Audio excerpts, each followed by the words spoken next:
தயவு செஞ்சு நான் என்ன தப்பு பண்ணேன்னு சொல்லுங்க. என்ன தப்பு பண்ணியா? என்ன கேக்குறியா நீ?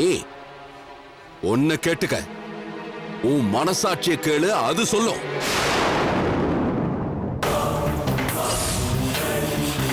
நீ எதுக்காக ரவிய சந்திச்சேன்னு அன்னைக்கு நான் வந்து கேட்டப்ப ரொம்ப நல்லவ மாதிரி என்கிட்ட என்ன சொன்னேன்னு யோசிச்சு பாரு.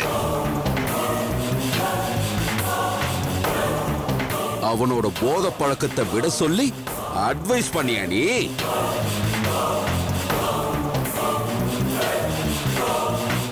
எல்லாம் தெரிஞ்சு போச்சு.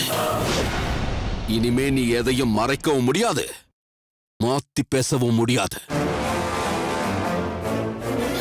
மாமா ப்ளீஸ். என்ன அப்படி கூப்பிடாதன்னு சொன்னல, அயோக்கிய ராஸ்கல். கவிதாவோட வாழ்க்கையை சூறையாடி அவளை கெடுத்து குட்டி சேவராக்கி கல்யாணம் பண்ணிக்கிறேன்னு சொல்லி ஏமாத்தி கை கழுவி விட்டுட்டு காணாம போயிடுன்னு அந்த ரவி கிட்ட சொல்லல நீ?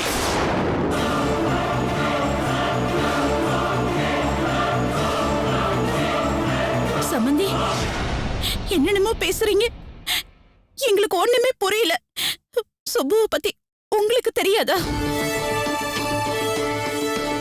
எங்க சுப்பு அந்த மாதிரி எல்லாம் பண்ணுவாளா? பண்ணிட்டாலே, இதுக்கு மேல என்னமா வேணும்? எல்லாம் தெரிஞ்சுதான் நான் இப்ப இங்க வந்து நிக்கிறேன். எல்லாம் தெரிஞ்சும் எதுவும் பண்ண முடியாத கையால் ஆகாதவனா தான் நான் இப்ப வந்து நிக்கிறேன். கவிதா செத்து போயிட்டாமா. இனிமே யார் நினைச்சாலும் அவளை மீட்டு கொண்டு வர முடியாது. ஆனா அவன் நினைப்ப வடு மாதிரி என் மனசுல தங்க வைக்க இந்த பொண்ணு இப்படி ஒரு காரியத்தை பண்ணுவான்னு சத்தியமா நான் எதிர்பார்க்கவே இல்ல. மாமா, தயவு செஞ்சு கொஞ்சம் அமைதியா இருங்க. நான் சொல்றத கேளுங்க. நீங்க நினைக்கிற மாதிரி எல்லாம் தப்பா எதுவும் நடக்கல. உங்களுக்கு யார் இப்படி எல்லாம் சொன்னாங்கன்னு எனக்கு தெரியல. வாய மூடு. இப்படி பேசுறதுக்கு உனக்கு வெக்கமல்ல? நீ ரவி கிட்ட என்ன சொன்னங்கறத அவன் காயத்ரி கிட்டயும் வீரா கிட்டயும் தெளிவா சொல்லிட்டான். சொன்னது மட்டும் இல்லாம அவன் போலீஸ்ல அத வாக்கு மூலமா கொடுத்திருக்கான்.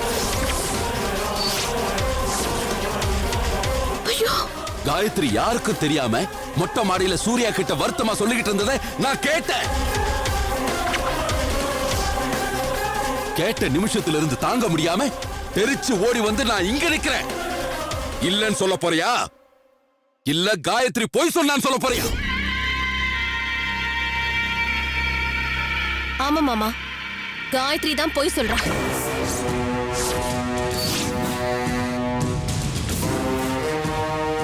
வேணா சுப்பு, நீ ரொம்ப தப்பா போயிட்டு இருக்க. நீங்க என்ன நினைச்சாலும் எனக்கு அதை பத்தி கவலை இல்ல மாமா. என்ன வெட்டியே போட்டாலும் ஏன்னு கேட்க இங்க யாருமே இல்ல. ஏன்னா என் மேல உங்களுக்கு இல்லாத உரிமை வேற யாருக்கு இருக்கு? ஆனா உண்மைன்னு ஒண்ணு இருக்கு மாமா, சத்தியம்னு ஒண்ணு இருக்கு. உங்க மருமக சுப்பு ஒருபோதும் உங்களுக்கு விரோதமா எந்த காரியமும் செய்ய மாட்டா. இல்ல, நீ போய் சொல்ற. இல்ல மாமா, நான் போய் சொல்ல வேண்டிய அவசியமே எனக்கு கிடையாது. உண்மையிலேயே ரவிய பார்த்து அவனை திருத்தி சரி பண்ணி நல்லவனாக்கி கவிதாவுக்கு நல்ல வாழ்க்கையை அமைச்சு கொடுக்கறதுக்கு உங்களுக்கு மறைமுகமா உதவி செய்யணுங்கிற எண்ணத்தோட தான் நான் ரவியை மீட் பண்ணேன். ஆனா இப்படி ஒரு ட்விஸ்ட் அடிச்சு அவன் தான் பேசினானா இல்ல அவன் சொன்னதா காயத்ரி கதை கட்டி விட்டுருக்காளான்னு எனக்கு தெரியலையே. நான் நம்ப மாட்டேன். நீங்க நம்புறதுக்கு நான் என்ன செய்யணும்னு எனக்கு தெரியல மாமா. ஆனா என் வயித்துல வளர்ற குழந்தை மேல சத்தியம் பண்ணி சொல்றேன்,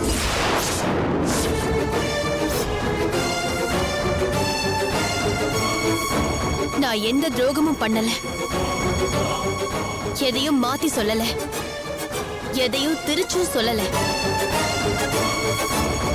நான் சொல்றது நிஜம், நான் சொல்றது சத்தியம்.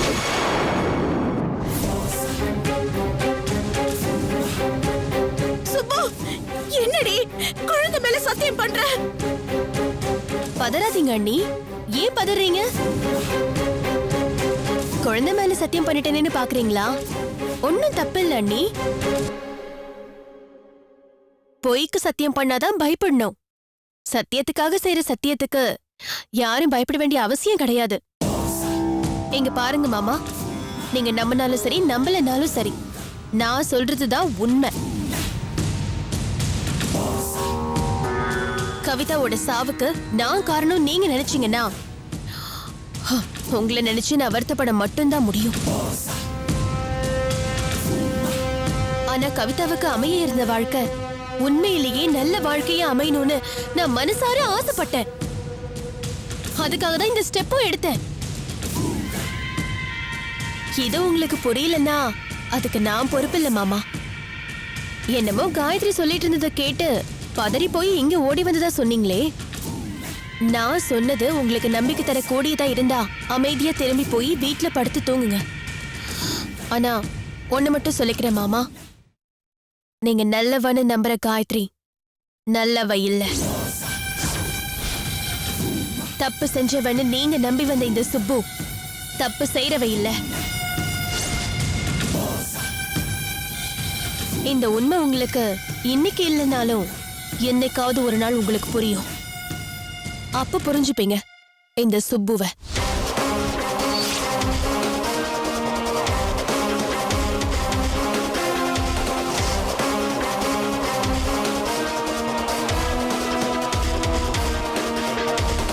மாமா, நீங்க தலை குனிஞ்சு நடந்தா உங்க மருமக சுப்புக்கு பிடிக்காது. தலை நிமிர்ந்து நடந்து போனாதான் எனக்கு பெருமை.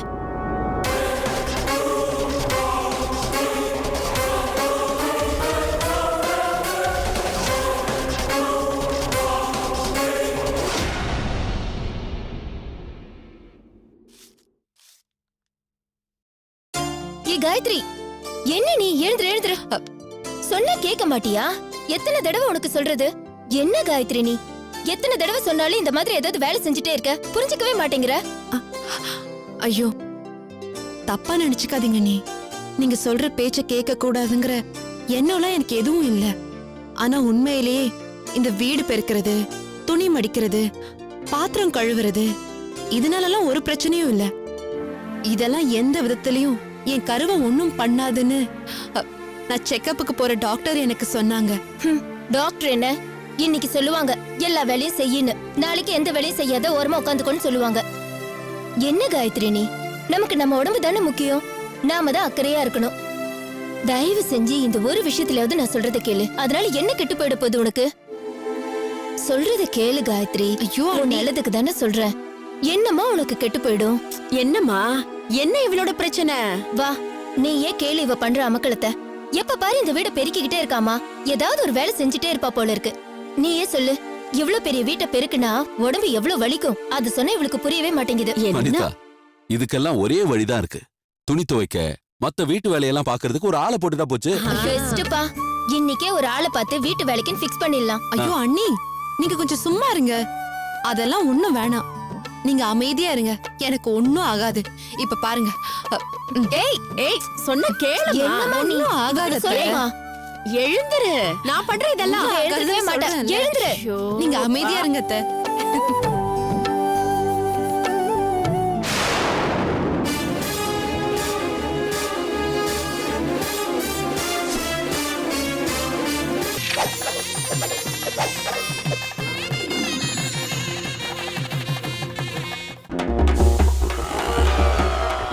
பொதுவாக எங்களை மாதிரி யூடியூப் சேனல்ஸ் வாழ வைக்கிறது வைஃபை கனெக்டிவிட்டியோட இருக்கிற இந்த ஆஃபீஸஸ் தான்.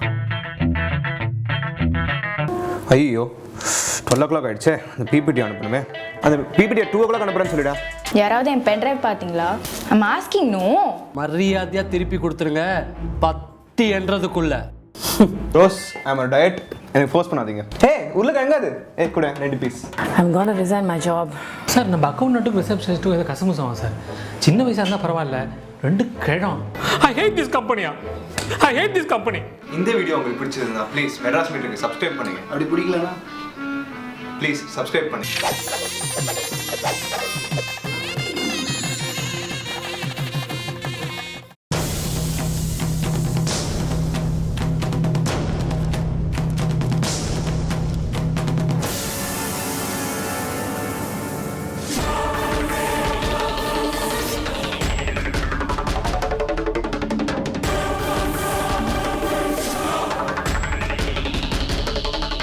காயத்ரி,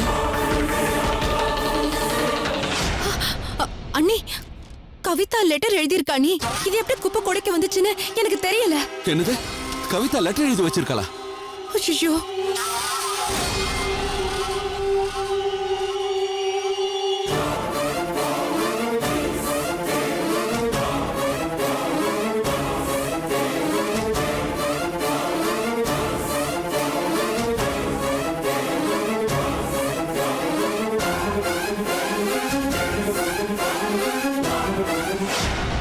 மாமா எப்படி இது இந்த குப்பை தொட்டிக்கு வந்துச்சுன்னு எனக்கு தெரியல மாமா. இருக்கட்டும் காயத்ரி, அதனால என்ன இப்போ?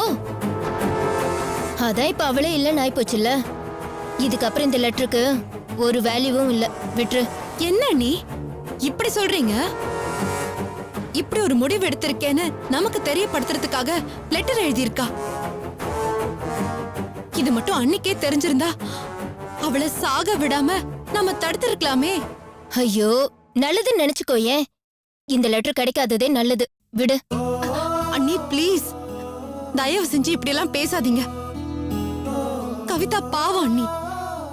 எவ்வளவு துக்கத்தை மனசுல வச்சுக்கிட்டு பேச முடியாம, எதையும் வெளிப்படுத்த முடியாம, தன்னோட குற்ற உணர்ச்சியில தானே கொஞ்சம் கொஞ்சமா செத்துக்கிட்டு முழுசா சாகறதுக்கு வழியை தேடி ஊருக்கு போய் சேர்ந்திருக்கா.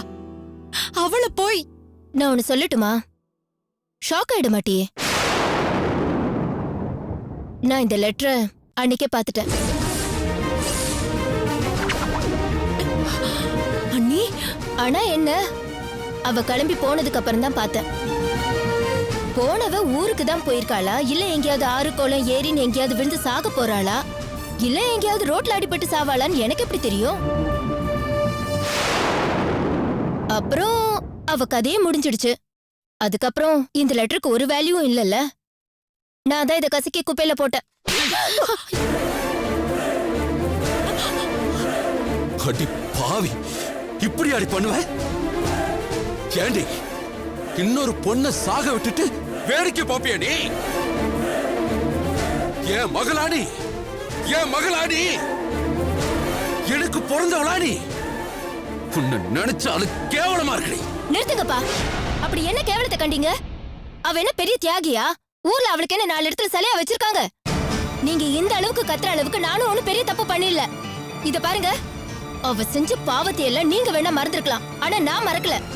நீங்க வீட்ல இல்லாத சமயம் ஜெயில இருந்தீங்களே, அப்ப அவ என்ன காரியம் பண்ணன்னு உங்களுக்கு தெரியாதா? இதே வீட்டுக்குள்ள போந்து என்ன நேருக்கு நேர் என் வயித்துல கத்தியால குத்துனவ அவ. அவ செஞ்சது என்னால என்னைக்குமே மன்னிக்கவே முடியாது. அண்ணி தப்பா பேசுறீங்க, ரொம்ப தப்பா பேசுறீங்க. நீங்க போய் இப்படி செய்வீங்கன்னு நான் சத்தியமா எதிர்பார்க்கவே இல்ல. ரொம்ப வேதனையா இருக்கு. நீ கவிதா ஒரு தப்பு பண்ணவதான், நான் இல்லன்னு சொல்லவே இல்ல.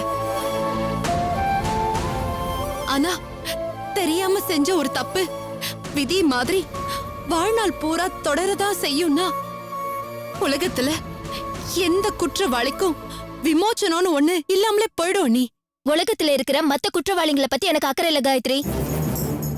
இந்த வீட்டுக்குள்ளேயே வந்து இந்த வீட்ல இருக்கிறவங்க யாருமே உயிரோட இருக்க கூடாதுன்னு நினைச்சவ அவ. அப்படிப்பட்ட அவ இதே வீட்டுக்குள்ள வந்து சீரும் சேர்ப்புமா வாழணும்னு நினைச்சா அதுக்கு என்னால இடம் கொடுக்க முடியாது. வனிதா, தயவு செஞ்சு பேசாத. நீ செஞ்சிருக்கிற காரியம் எப்பேற்பட்ட காரியம் தெரியுமா? தெரியும்பா, எனக்கு நல்லாவே தெரியும். ஒருத்தி சாக போறேன் லெட்டர் எழுதி வச்சுட்டு போயிருக்கா. அவ போன உடனே நான் அந்த லெட்டரை பார்த்துட்டு அந்த லெட்டரை கசக்கி குப்பை தொட்டியில போட்டிருக்கேன். இதுல இருந்து உங்களுக்கு ஒண்ணு புரியல? நீங்க யாருமே அந்த லெட்டரை பார்க்க கூடாதுன்னு நான் நினைச்சிருந்தேன்னா இந்த லெட்டரை கிழிச்சு நான் எங்கேயாவது தூக்கி போட்டிருக்கலாம். ஆனா நான் அப்படி செய்யல. கசக்கி நம்ம வீட்டுக்குள்ள இருக்கிற குப்பை தொட்டிக்குள்ளதான் போட்டிருக்கேன். அதை யார் வேணாலும் இந்த வீட்டுல பார்க்கலாம். யார் பாக்குறாங்கங்கறத பத்தி எனக்கு அக்கறை இல்ல. ஆனா இந்த லெட்டரை யாராவது பாக்குற நேரத்துக்கு கவிதா இந்த வீட்டுல இருக்க கூடாது. அதுதான் என்னோட நோக்கம். இதுக்கு மேல எனக்கு ஒண்ணும் சொல்றதுக்கு இல்ல. இல்ல, நீ பெரிய தப்பு பண்ணிட்டீங்க. நீங்க என்ன நியாயம் சொன்னாலும் என்னால இதை ஏத்துக்க முடியாது. திருந்தி மனசு மாறி மன்னிப்பு கேட்ட ஒரு ஜென்மத்துக்கு மன்னிப்பு கொடுக்கிறது தான் நம்ம மனுஷங்களா பிறந்ததுக்கு லட்சணம். ஒன்னு சொல்றேன், நீ அந்த ரவிய புடிச்சு அடிச்சு விசாரிச்சப்போ சும்மா அவனை பயமுறுத்த கவிதா ஒரு லெட்டரை எழுதி வச்சுட்டு தான் செத்து போனான்னு அவன் கிட்ட போய் சொன்ன. அப்புறம் ஏண்டா அப்படி சொன்னமோன்னு மனசுக்குள்ள வருத்தப்பட்டுட்டு இருந்த. ஆனா நான் சும்மா சொன்னது இப்படி உண்மையாகி நீங்க அந்த உண்மைய மறைக்க வேற செஞ்சிருக்கீங்கங்கறத என்னால ஏத்துக்கவே முடியல. அத பத்தி எனக்கு கவலை கிடையாது. நீ எப்படி வேணாலும் இருந்துக்கோ, ஆனா நான் இப்படித்தான். அவளை நீ மன்னிச்ச, எங்க அப்பா மன்னிச்சாரு, சூர்யா கூட மன்னிச்சுட்டான். ஆனா நானும் எங்க அம்மாவும் மன்னிக்காததுனால அவ ஒண்ணு குறைஞ்சு போயிட மாட்டா. இத பாருமா, நான் ஒண்ணு சொன்ன கேப்பியா? இதெல்லாம் நீ பெருசா எடுத்துக்காத. போமா, போய் உன் வேலையை பாரு. அத்தை, அடி பாவிகளா, இப்படி ஆடி இருப்பீங்க? அந்த பொண்ணு எப்படி துடி துடிச்சு செத்துருப்பான்னு ஒரு நிமிஷம் யோசிச்சு பாருங்கடி. இப்படி பண்ணிட்டீங்களடி. சீ, எனக்கு பிறந்த பொண்ணு இப்படி ஒரு காரியம் பண்ணுவான்னு என்னால நினைச்சு கூட பார்க்க முடியலடி. அதுக்கு நான் ஒண்ணும் பண்ண முடியாதுப்பா. நீங்க சொல்றதுக்காகலாம் நான் என்ன மாத்திக்க முடியாது. உங்களுக்கு நான் இப்படி இருக்கிறது பிடிக்கலன்னா நீங்க என்ன பார்க்காதீங்க, பேசாதீங்க. ஆனா உங்க தம்பி பொண்ணு விஷயத்துல நீங்க நினைக்கிற மாதிரி என்னால நடந்துக்க முடியாது. இதுதான் என்னோட முடிவு. வனிதா,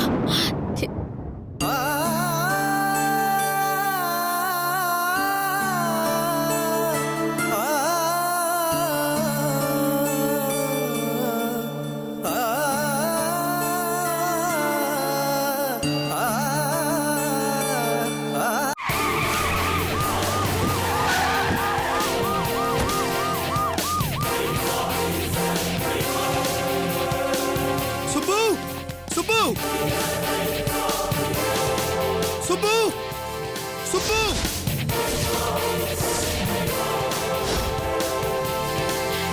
சூர்யா, மாப்ள, சூர்யா, வாங்க சூர்யா. சுப்புவை கூப்பிடுங்க. மாப்ள, என்ன மாப்ள போலீஸ் எல்லாம் கூட்டு வந்திருக்கீங்க? சுப்புவை கூப்பிடுங்கன்னு சொல்றேன்ல.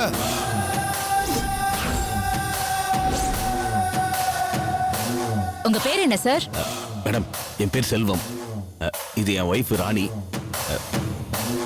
இதான் என் தங்கச்சி சுப்பு. என்ன பிரச்சனை சொல்லுங்க மேடம், ப்ளீஸ். உங்க தங்கச்சி சுப்புவை நாங்க அரெஸ்ட் பண்றோம்.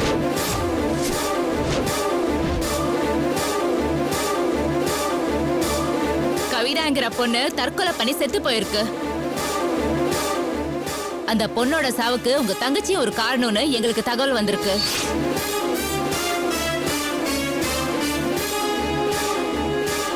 கடவுளே, என்னமா இப்படி எல்லாம் பேசுறீங்க? எங்க சுப்புவா? இல்லங்க, நீங்க ரொம்ப தப்பா புரிஞ்சிருக்கீங்க. எங்க சுப்பு அந்த மாதிரி பண்ற பொண்ணு இல்ல. மேடம், தயவு செஞ்சு நான் சொல்றத கேளுங்க. எங்க சுப்பு ஒண்ணு பண்ணிடாதீங்க. அவ மேல எந்த தப்பும் இல்ல. யாரு இவன் மேல எந்த தப்பு இல்ல நீங்க சொல்றீங்களா? இவ அமிச்சு வச்ச ஆள் அங்க வந்து எல்லாத்தையும் புட்டு புட்டு வச்சுட்டான். இனிமேல் நீங்க எந்த டிராமா ஆடினாலும் வேலைக்கு ஆகாது. இத பாருங்கம்மா, கவிதாவுக்கு பார்த்த மாப்பிள அவளை கல்யாணம் பண்ணிக்கிறதா நம்ப வச்சு ஏமாத்தி அவ வாழ்க்கைய சூறையாடி கெடுத்து குட்டிச்சவராக்கி கை கழுவி விட்டுட்டு போனவன நாங்க அரெஸ்ட் பண்ணிருக்கோம். அவன் மூலமா தான் நாங்க வாக்குமூலம் வாங்கியிருக்கோம். அவன் கொடுத்த வாக்குமூலத்தை அடிப்படையா வச்சுதான் சுப்புவை நாங்க அரெஸ்ட் பண்ண வந்திருக்கோம். மரியாதையா ஒத்துழைப்பு கொடுத்தீங்கன்னா உங்களுக்கு நல்லது. இல்லனா நீங்களும் ஸ்டேஷனுக்கு வர வேண்டியிருக்கும். மேடம், நீங்க பேசுறது எனக்கு ஒண்ணுமே புரியல. ரவி ஒரு ட்ரக் அடிக்ட். அவன் கொடுத்த பொய் வாக்குமூலம் உங்களுக்கு அவ்வளவு முக்கியமா போச்சா? ரவி ட்ரக் அடிக்டோ இல்லையோ, அவன் கொடுத்த வாக்குமூலம் உண்மையோ பொய்யோ, எதுவா இருந்தாலும் ஸ்டேஷனுக்கு வந்து பேசிக்கலாம். இப்ப நீ கிளம்புறியா? கொலகார பாவி, எனக்கு அப்பவே தெரியும்டி இந்த மாதிரி நீ தில்லுமுள்ளு வேலை பண்ணுவேன்னு. ஆனா நீ இவ்வளவு பெரிய கொலை பண்ணுவேன்னு நான் கொஞ்சம் கூட எதிர்பார்க்கல. மாப்ள, தயவு செஞ்சு தப்பா பேசாதீங்க. நான் சொல்றத நம்புங்க. சுப்பு எந்த பாவமும் பண்ணாதவ. அவ மேல எந்த தப்பும் இல்ல மாப்ள. ஆனா சந்தர்ப்ப சூழ்நிலை, ஒவ்வொரு சந்தர்ப்பமும் அவளை தப்பு பண்ணவளாவே உங்களுக்கு சுட்டு காட்டியிருக்கு. யோ, என்ன பார்த்தா முட்டாள் மாதிரி தெரியுதா? நீ எது பேசினாலும் நான் நம்பிடுவேனா என்ன? இத பாரு, எனக்கு உன்னை பத்தியும் தெரியும், உன் தங்கச்சிய பத்தியும் நல்லாவே தெரியும். பேசாம நீ ஒரு மூலையில நின்று வேடிக்கை பார்த்தா மட்டும் போதும். மேடம், இவங்கள்ட்ட இந்த மாதிரி பேசிட்டு இருந்தா வேலைக்காகாது. முதல்ல இவளை அரெஸ்ட் பண்ணுங்க. வேணாமா வேணாமா, சொன்னா கேளுங்கம்மா, சொன்னா கேளுங்க. எங்க சுபா அந்த மாதிரில பண்ணிருக்க மாட்டா. அதுவும் இல்லாம இப்ப அவ மாசமா இருக்காமா. இந்த நேரத்துல நீங்க இவளை அரெஸ்ட் பண்ணி ஜெயில கோட்டு நாளை கழிச்சா நாளைக்கு ஒண்ணு கிடக்க ஒண்ணு பிரச்சனை ஆயிடுமோ. உங்களுக்கு கெஞ்சி கேக்குறேன். உங்களை ஃபைனலா வார்ன் பண்றேன். நீங்க தயவு செஞ்சு ஒதுங்கி போயிடுங்க. மேடம், அவங்க சொல்றதுல என்ன மேடம் தப்பு இருக்கு? மாசமா இருக்கிற பொண்ணு இப்படி டார்ச்சர் பண்ண எப்படி மேடம்? ஹலோ மிஸ்டர், மாசமா இருக்கிற பொண்ணு ஒருத்திய தற்கொலைக்கு தூண்டுற அளவுக்கு டார்ச்சர் பண்ண முடியும்னா அவளை அரெஸ்ட் பண்றதுல என்ன தப்பு? இன்ஸ்பெக்டர், நீங்க பேசுறது சரியே இல்ல. உண்மையிலேயே கவிதாவோட சாவுக்கு நான் காரணம் இல்ல. இருந்துட்டு போ. அத ஸ்டேஷன்ல வந்து சொல்லு, இல்ல கோர்ட்ல வந்து சொல்லு. உன் பக்கம் நியாயம் இருந்துச்சுன்னா வெளியில போயிட்டே இரு. நாங்க என்ன காலமெல்லாம் வச்சு உனக்கு சோறு போடுறான் சொல்றோம். அரஸ்டான ரவி வாக்குமூலம் கொடுத்திருக்கான். அவன் வாக்குமூலம் படி அவன் இப்படி ஒரு காரியம் பண்ண தூண்டி விட்டது நீதான்னு சொல்றான். ஒரு கொலை எவ்வளவு பெரிய தப்போ அத தூண்டி விடுறது அதை விட பெரிய தப்பு. சும்மா வெட்டி பேச்சு பேசாம ஒழுங்கு மரியாதையா போலீஸ்க்கு கோஆபரேட் பண்ணு. அப்படி செஞ்சா உனக்கு நல்லது. இல்ல நாடகம் போடுறத அப்படி இப்படின்னு டிராமா பண்ண அப்புறம் இழுத்துட்டு போக வேண்டி வரும். இவங்களை கூட்டிட்டு வாங்கம்மா. அம்மா சொன்னா கேளுங்கம்மா. சொன்னா கேளுங்க மேடம். மேடம், மாப்ள சொன்னா கேளுங்க மாப்ள. ப்ளீஸ் மாப்ள. மாப்ள சுப்பு எதை பண்ணல மாப்ள. நான் சொல்றத கேளுங்கம்மா. சொல்றது கேளுங்க மாப்ள. ப்ளீஸ் மாப்ள. ஸ்டேஷன்ல வந்து பேசுங்க. சூர்யா, சொல்லுங்க சூர்யா. அவளை விட்டுடுங்கம்மா. அவளை விட்டுடுங்க. அதெல்லாம் முடியாது. மாப்ள ப்ளீஸ் மாப்ள சொல்றது கேளுங்க மாப்ள. மேடம் அவளை விட்டுடுங்கம்மா.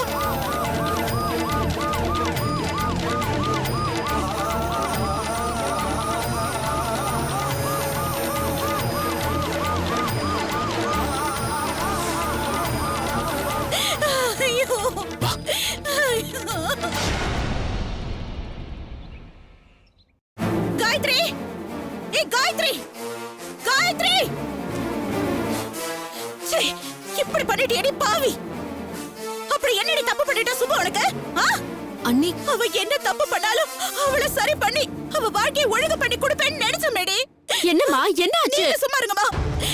உன்னை பத்தி எவ்வளவு நல்ல விதமா அவகிட்ட நானும் என் வீட்டுக்காரரும் ஓயாம எடுத்து சொல்லிருப்போம். என்னாச்சு? இந்த உலகத்திலேயே உன்ன மாதிரி நல்ல பொண்ணு இல்லைன்னு சொல்லிட்டு இருந்தோமேடி.